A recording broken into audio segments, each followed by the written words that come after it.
Hey, Michael. Hey, Diane. We got to spend a lot of time together last week at in person, which is always so much fun, and on a panel together, which made me feel like a good launching place to dive into some really meaty issues this season as we're back. Indeed. And we raised a little havoc together, which is sort of our norm, if you will. When we started this podcast back in COVID, we really wanted to help parents and educators rethink some of the fundamental tenets of education as they were scrambling to do all forms of virtual and hybrid learning.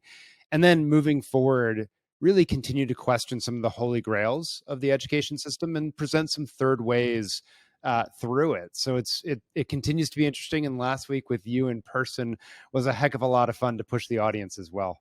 It really was, and we talk about this, but I kind of can't believe we're in our fifth season already. But super excited this season to be going back and talking about topics that really impact K-12, but not just K-12. And I think we might do a little bit of expansion this year. We want to talk about schools that are reinventing and doing great, sort of innovative type of things, but we also want to get into some of the thorny issues like we always do because we like to, be a little bit provocative, but we want to bring our classic third way approach to those things. And we're also going to focus a lot on, how K-12 sits in a bigger ecosystem and, prepares. Our job is to prepare people for life. And so what does that mean? And, how does that intersect with the world and work and college and more? Yeah.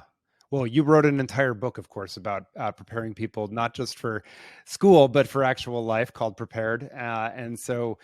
In that theme, I think it fits right in with what we've sort of always been doing. But we're also planning, as folks know, to have a lot more guests this year. And to that end, longtime listeners may recall that in season one, the height of the pandemic, we welcomed to the podcast early on Todd Rose. And Todd helped introduce this framework of helping move the education system really from a zero sum one to a positive sum one. Frankly, I ripped that off shamelessly, gave him credit, but ripped it off shamelessly from my book, From Reopen to Reinvent. And then we followed it up last season, of course, by really dissecting the question of what is a meritocracy? What is the goal? And a big conclusion I think we both came away from those conversations was that the goal of the education system can't sort of be this single destination point or a single metric.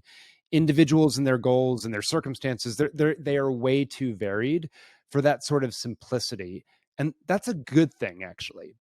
And one conclusion that came out of that was that this college for all goal that the system has really come to embrace over the previous few decades really just was not setting up large numbers of individuals for success. It wasn't helping them build their passions, fulfill their potential, live a life of purpose.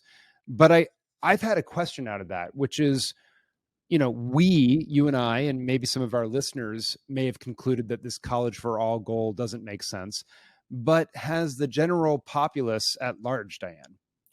Well, Michael, this is a very good reason to bring Todd back to the show because he's got some real insights there, and we're about to dive into them. But for those who don't know, Todd's the co-founder and CEO of Populace. He's a best-selling author, and those of you have heard me say multiple times that if you have not read his books, like drop everything, run out, read them. And specifically the end of average, which I think is just mind blowing. And there's collective illusions as well. and What we're here really going to focus on today is a new study that has come out from Populace titled Americans Reject Fame, Fortune, and Higher Ed as Markers of Success. Seek community and financial security. And we will link that in the show notes. But as part of that study, they have released a success index, which really helps to distill what Americans really think success is. And I personally am just so excited about this conversation. Todd is a dear friend and mentor, and I'm so excited to talk about this. So welcome. We're thrilled to have you here with us again, and hoping you can just tell us a little bit about this study. Yeah, well, great to be back and good to see the two of you. You know, you said this earlier, like at the end of the day, thinking about the kind of lives people want to live, we entered this study mainly because I have another pet peeve. I have a bunch of pet peeves, as you know, so I'm trying to go after all of them, which is I think we've lost the plot on the American dream. And you know, people of good faith have turned it into economic mobility as the definition. And look, I mean, certainly, you know, economic mobility matters in the sense that the absence of it is certainly a barrier to the American dream. Uh, but we got a little worried when you start thinking removing the barrier is the same as achieving the dream.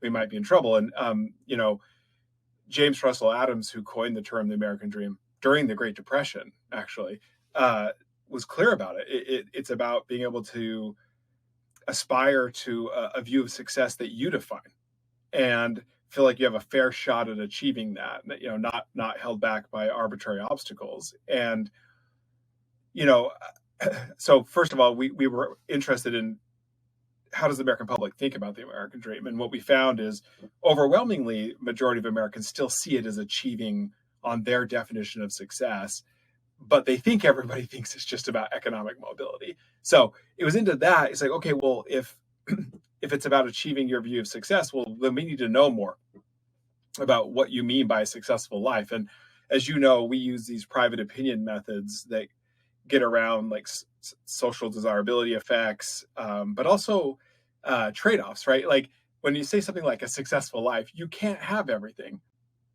Just like in education, you can't be everything to everybody. You gotta like, what are your priorities? And so we use the methodologies that force real world complex trade-offs. And so pretty excited about that. And what I was shocked by, so we had 61 trade-off priorities for what people could mean by a successful life.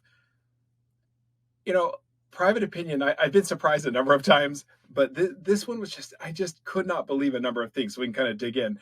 First, you know, when you think about letting people define for themselves what a successful life is, I think some of us get worried like, oh, people are going to be selfish. It's going to be this like free for all, like everybody goes after their own. No one cares about community. No one cares about each other. Well, that's just not what you find in private. So, for example, in the top 10 trade-off priorities, so much of it is about a meaningful life. And that meaningful life involves other people.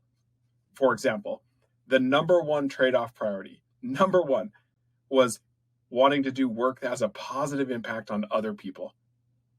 Like when left to your own devices, you care about having an impact on other people. You know, there's things like financial security is there, but of course, financial security is not the same thing as economic mobility, right? They want to be able to have kids. They want to have a secure retirement. They want to do a number of things that doesn't require that they go out of state to chase a job and, you know, get out of community. So the couple of things like that, the broader focus on meaning and purpose and community. The other thing which will kind of blow your mind is in private, the role of character. It was just remarkable. Every single character attribute, every single one, ranked significantly higher than all status attributes, right? Like they just things like being a decent person, you know, like it just matters to people for their view of success. And yet everything that signals status is a bottom dweller, everything. But then when we ask people, well, what do you think most people would say? You get a completely different picture. Like they think everyone cares about status, no one cares about character, right? So we're under these collective illusions. But let's get to the I have some other things that are, I think, worth talking about, but let's get to the education piece because this was probably the most surprising thing to me. Because again, this is about the life you want to live, not specifically about education. Well, we had in there the sort of traditional things that you could go after, right? Like skilled trade, 4-year college diploma, advanced degree, things like that. The college diploma, which if you think about it, was really one of the three markers of the American dream for probably the last 50, 60, 70 It's years, the right? golden Family, ticket, home. literally the golden Oh, ticket that people want, right? yeah. Yeah. It has plummeted now. It is now ranked 54th out of 61 in trade-off priorities for a successful life. Like that, and you'd think, well, maybe it's just because college is not as valuable and now you got to go get more education. But even getting an advanced degree is only ranked 2 spots higher. Like it's, and what I thought was the funniest thing is that this idea of a skilled trade, plumber, HVAC, stuff like this, right? Like you make good money and you do good work. You actually do help people, right? In private was I believe 15th, ranked 15th. So in private now, the idea of having a skilled trade is now viewed as a better marker of a successful life by far than a college diploma. Now, what I thought was hilarious is even people like me that have, we get these fancy advanced degrees, even people with advanced degrees would rank getting a certificate in a skilled trade as an indicator of success more than going to college. So like nobody thinks that this is a marker of success anymore. Wow. It says a lot, Todd, about sort of the change of what desirability is. I mean, I think a lot of people in K-12 schools are struggling with this reality of like, oh, but if I say college isn't your destination, am I somehow giving something less desirable? And what the research is suggesting is, no, this is actually prestigious, and these other pathways have real merit and value. Well, and this is the thing. I mean, you think about where K-12 is right now. We care a lot about sort of paradigms and paradigm shifts in society, and education is smack dab in a paradigm crisis where you think about what's being upended simultaneously. Not only the process by which we educate, right? This more individualized, getting away from the standardized stuff, which we've talked about, but the very purpose of education itself is up for grabs. And it's hard. I feel really badly for teachers who are, doing the best they can in an institution that is no longer delivering the kind of outcomes that people privately desire.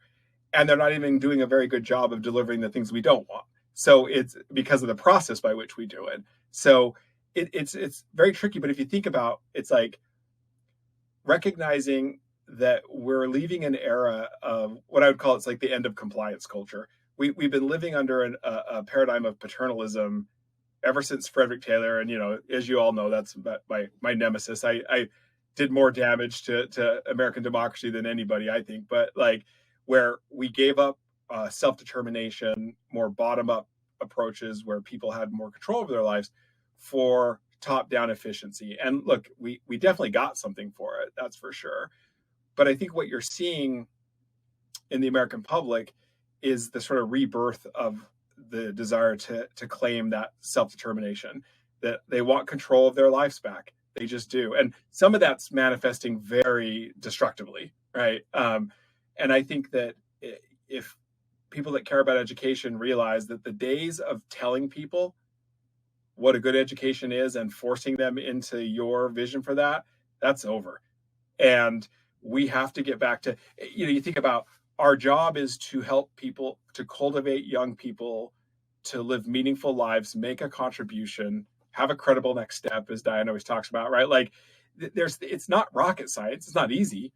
But what I worry about, and I don't mean to sound too hyperbolic, but when people no longer want the outcome of an institution, they don't trust it. They will not fight for it. They will not and I worry that unless we recognize what's really going on here and start responding to what people want, I think we are putting at risk the very concept of public education. Like, why should I care? Why should I let my tax money go to these things when I don't even want it anymore? I want to circle back to that implication because I think there's a lot we could pull apart there about a lot of the assumptions underpinning what we've been doing, frankly, and what we should move to and so forth. I want you to just back up just a little bit and talk about the methodology a bit more behind the study, because you mentioned these trade-offs. Our mutual friend, Bob Mesta, who we have in common, famously showed that a lot of surveys sort of miss the underlying complexity of what's going on in people's lives first, because frankly, they use language that means one thing to the surveyors and means something totally different, right, to the respondents. But second, that people will say one thing, right? Oh, I want this over that in a vacuum. But when you observe actual behavior, it tells us something different. Yeah. So I'd love you to unpack how you attempt to get around that, because your methodology is different. Yeah, this is great. Nobody lets me talk about the methodology, so thank you. And we didn't invent it, so it's in this. So I can praise it, since it's not ours. In this case, to your point, so there's a couple of things that we do to get at what I believe is a pretty accurate view of people's private priorities. The first, to Bob's point about language, it really does matter. So when we will do it, like in this one, 61 different attributes. That comes from focus groups, interviews, desk research of what goes into a successful life. And then each one of those attributes, well, how do you talk about it? Well, we will actually build for each one, like there'll be 5 or 6 ways that it's talked about. And then we do a separate survey where we will say, do you care about this? If so, which of these do you prefer? Like, which one do you think best captures it? And we bias every single attribute to its most aspirational version. And that's one way to kind of not put your finger on the scale or your thumb on the scale of like ways you talk about it. We also test for loadedness and stuff like that. Okay. So beyond that, okay, yeah, with no trade-offs, people say yes to everything. Are you kidding me? I'll take everything. So the way this methodology works, which is really clever, and by the way, same methodology Apple uses to decide the combination of features that go into an iPhone, right? If I just ask you, do you want an OLED screen? Of course I do. But do you want that more than a cheaper phone? Do you want that more than a longer battery life? Then that's a little more complicated. So, and most people don't get to see the full range of trade-offs that they could make, whether it's in education or their life. So this methodology is pretty clever in that, so you take those 61 attributes, and rather than just directly asking you about any one of them, when you're taking the survey, what you'll see on the screen is, hey, there's 2 people, person A, person B. Which one of these 2 people is closer to your view of a successful person? And what it does is randomly grabs 5 or 6 attributes from the pool for person A, randomly grabs, say, 6 attributes for person B. And you're like, that's all you know. And you're like, well, this person's rich, but this person does stuff that has a positive impact on people. I'll choose person B. And you do it over and over again. And what's nice about that is over time, we're going to trade off every attribute against every other attribute. But any one time, you don't really know. Like, let's say you're like, oh, I shouldn't say I like being rich. But sometimes being rich will be paired with being a good person or being engaged in your community. And so you can't really game it. And so what you get as a result is this rank order trade-off priorities, and not just rank order, but we can allocate what's called share of preference. Like, let's say being rich was the most important thing to you. Well, out of 100%, how much does that eat up of your view of success? So we do that. And then we always ask them to build the same answers for what they think most Americans think. So we're building a personal trade-off priority for you, and also your perception of the majority of Americans. And then finally, we after we're done with that, we go through every attribute and ask people whether they believe they're currently achieving that attribute or not. So we can also just see, what do you aspire to? What are you succeeding at? What are we struggling with? Fascinating. Can I jump in here, Michael? Because so a couple things are happening for me. One, you're saying some mind-blowing things that have real impacts for people, teachers, school leaders, parents, students, etc. And 2, I think you're making the case that we should trust what you're saying, that there's good methodology here. And so we should not just like dismiss this, even though there's some potentially uncomfortable truths for those of us who are in the system and leading schools, innovating on schools, etc. And so I want to turn to those folks for a moment, because I think what you're sharing about the system, Todd, is illuminating what a lot of people are feeling and experiencing right now. Schools are really angsty places to be. I mean, even, it was horrible during COVID, as we all know that. But even as we move a little bit further away from that, there's still places that people are fighting a lot, and they're angry and they're frustrated. And kids aren't engaged, and there's all these battles about like, do we do away with social media or phones, or like how do we get them to be back engaged when reality they're just like really bored. And what I think you're saying is they know, like they know that what we're offering them isn't purposeful and meaningful and meeting their needs. They know it somewhere inside, and so they're not bought into it. And I think the same goes with parents. Like if you talk privately with school leaders and teachers, they're going to tell you right now like the parents are like literally killing them. And it's not all the parents, but it's a sizable number that are really and I think maybe we're getting to the motivations of these folks right now and the experience they're having. Um, does that resonate? Does that make sense based on what you're seeing? What do you think about that? Yeah, it does. And the thing is it's like, just recognize this isn't going away, and that it's okay. Look, it's not bad that people want to aspire to something more than the materialism that was promised in the industrial age, right? It's not bad that what they want is their child to have a life of meaning and purpose, to be happy, not just be successful by society's standards. And as Michael said earlier, right, it's not bad that we want different things. And in the success index, we found this, like, no two people are the same. It's just crazy how individual we are. And that's not bad, because the truth is back to the zero sum stuff, right? Like, if basically we narrow success down to the same exact thing that's not shareable, right, that we all can't participate in, then we are truly competitors with each other. And so you can talk all you want about a cooperative, collaborative society, but that's just not true. Somebody has to lose. The mere fact that our ultimate aspirations differ means that we can carve out our paths and make contributions, and that individuality can be a source of genuine benefit for everybody. We're just not used to dealing with it. And I would say, like, my biggest concern is once people want something different, they're not getting it. At the same time, the sort of paternalism at the heart of all of our institutions, but including education, is already rankling them, right? It's really, we've got some stuff coming, just to jump around, next year on resentment in America. It is shocking how resentful we are, and it's largely about being controlled.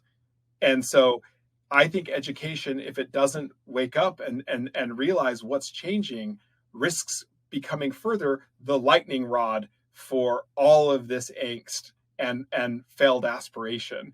And that's why I said I worry that it puts at risk the very concept of public education. The flip side is, if we don't have to have every answer right now, but if parents and the public believe that they're being listened to, right? Really believe that like where I drop my kid off, they might not be perfect, but they are actually trying to get this right. They will give you a lot of leeway, because even people that want something different still would much prefer that the public education system as they know it respond, right? It's scary when you have to start doing it on your own. So they would love that. You have a huge advantage if you get this right. But the other thing is that right now, parents in general, they're under a massive collective illusion.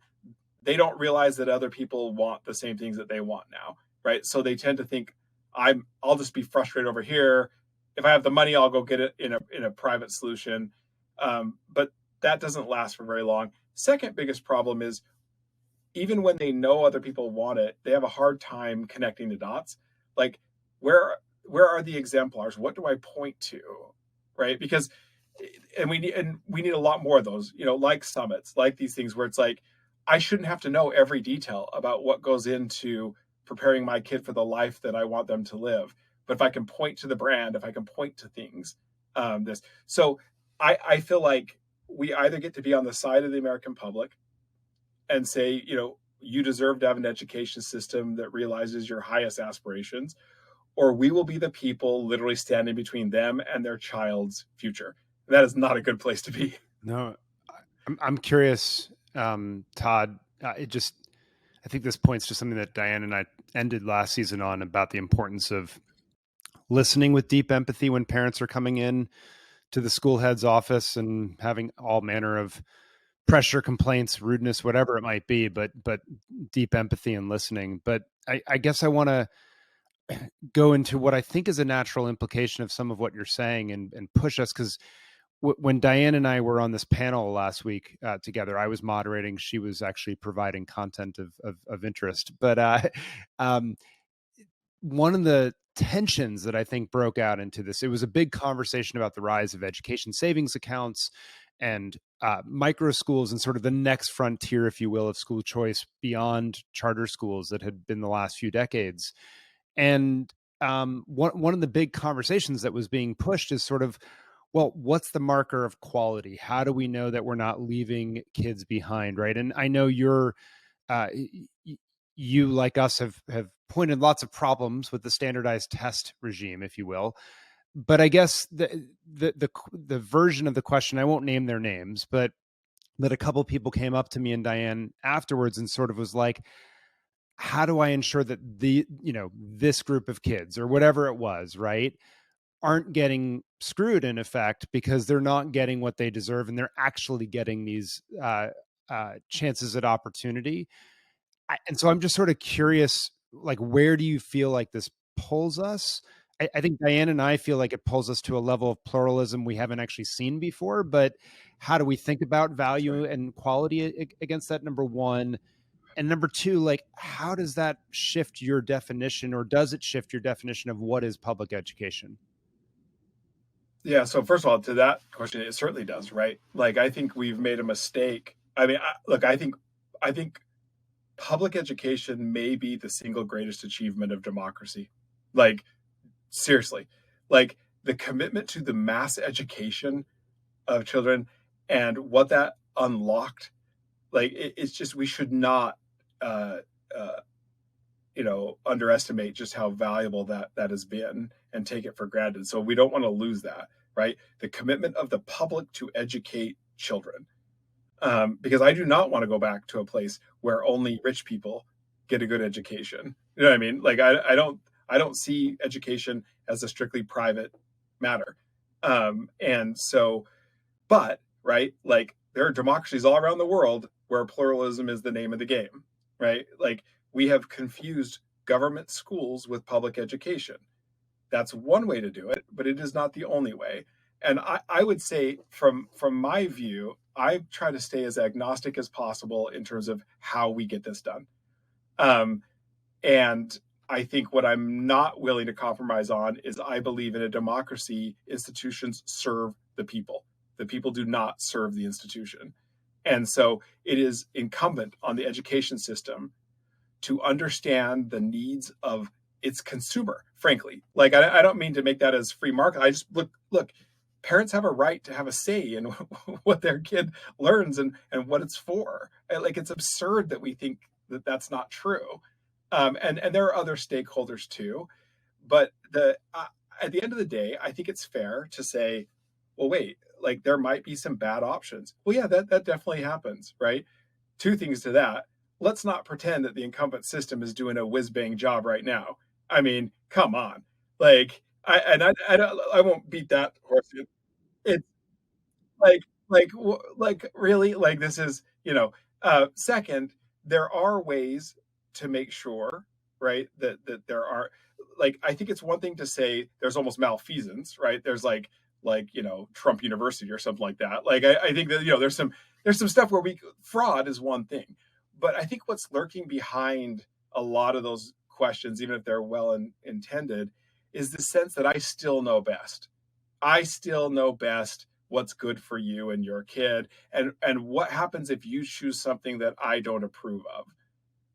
And I think that, you know what, like, listen, every parent wants their kid to have the basics academically, so that these are not like, suddenly most parents are like, we don't care if my kid learns to read. So it's not like they're not going to want. I would say this: you're going to get a really long way in pluralism when you realize we're not calling for a lack of accountability. It's just the fundamental question is, to whom is the system accountable? And the incumbent system is accountable upwards, right? Schools are accountable to the superintendent. I could care less about that. That is the wrong kind of accountability. I believe that the system is accountable to parents. It is accountable to the taxpayer to deliver on the things that they want in the way that they want it done. And if you think about that, then it's like, okay, look, great. I think every parent cares their kids learning basic academics. How do we measure that? How do we put that? Fine. Will some people make choices you don't like? Yes. Will some even make bad choices? Probably, right? What we should be doing is ensuring we create the feedback loops that make those, number one, those decisions not fatal, to the kids' education. And second, that we all learn, right? So when we thought something might work and it didn't really work, that knowledge gets infused into the system. So we all learn from that mistake, right? And so I just feel like we should take these ideas seriously. We should be worried about it doesn't become a free for all, but that should never be something that stops us from realizing what the public actually wants and work in service of delivering that. I could talk to you for 2 more hours right now, so I might have to come and visit soon. But or you'll come back a couple of times. What I know Michael and I are going to do this season is take so many of the nuggets you have just given us and like blow them out and think about them bigger. And so I'm going to control myself right now and not dive in to what's all the million things going through my head, which is like I've shifted seats, as you know now, and moved out of a system seat and into develop a tool and a product that is directly serving students and parents. And that mindset shift is tremendous. Like it's a fundamentally different way of looking at things. And I think it's what you're talking about here. Like the system actually needs to completely shift their mindset about who they're serving and why. And it has to focus on the students and the parents and listen to them and hear what they're saying, because they're yelling pretty loud. And I don't think they feel like we're hearing them yet. And I think for good reason. And so, Michael, I don't know if you want to. No, I think it's a good place to sort of wrap up the thoughts. But Todd, one thing we do in the show before we let people go is we ask just for a book advice or a TV show that you've watched recently. We're totally putting you on the spot. And I'll totally admit that I'm doing this because I haven't finished any books since I last talked to Diane. So I need you to fill something in, but it can be outside of education, outside of your work, just something that you've read recently. Well, I'm pulling up my Kindle on my phone so I can tell you what I'm reading right now. That is perfect. And then you'll add to all of our reading lists. I read multiple books at the same time because I get bored too easily. So I have to always, I'm going to try to ones that aren't the wonky ones that no one's going to care about. I think, this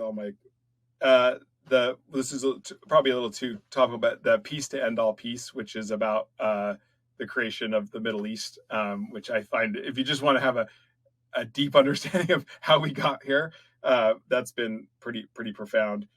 And the in terms of TV, gone back to British television, which I just love. And I've been rewatching The Thick of It. If you've not seen, so it's the guy that produced Veep, and it was actually it was the original one. So it's about British politics. So funny. I'm just going to let you know that you originally were pestering me to watch The Bear, which was a good pester, rightfully so. I just recently finished the second season of The Bear, which is, in my view, extraordinary TV, like some of the best hours of TV. And I will just say quickly that there is a episode, I think it's called The Holiday or something like that, and it's an hour long, one of the most intense hours of TV. And for my husband and I, it was like our experiences brought to life in a really intense and somewhat therapeutic way, to learn that we weren't alone. So I will just tie this back to collective illusions. It's interesting what we keep to ourselves versus what we share. And I personally believe that if we could all just be a little bit more honest and open and vulnerable with the people around us, that we would be moving towards a better world. And so I hope, Todd, that that's one thing that you do, is help people realize, like, don't keep it secret what you're feeling. And because collectively, if we know about it, we can actually do something about it and find community and resonance with each other. So Well, that's I'll just say to that point, odds are they actually agree with you, and so we're keeping quiet for no reason. The last thing I just want to say in closing, if you look at the trade-off priorities the American public has, the one of the things that blew my mind and something we can do about something about, the idea of being actively engaged in your community was a top 10 priority for every single demographic, every single one. It's also the lowest achieved attribute of all top 10 attributes. More people reported being debt free than engaged in their community at the level they want to. So we have this sense of our civil society sort of, breaking down, and that maybe people just don't care anymore. It's not true. They want to be engaged in their communities. And I think that as we think about, for me, where we're headed is as we go to the 250th anniversary of our country, like thinking not just about these esoteric ideas, but like actually back to our roots. What it means to be American is to get in the game, right? To do work in your community. So we've got a lot of work coming on that. And I just think, those kind of things will get us back into conversation, back into being honest with each other.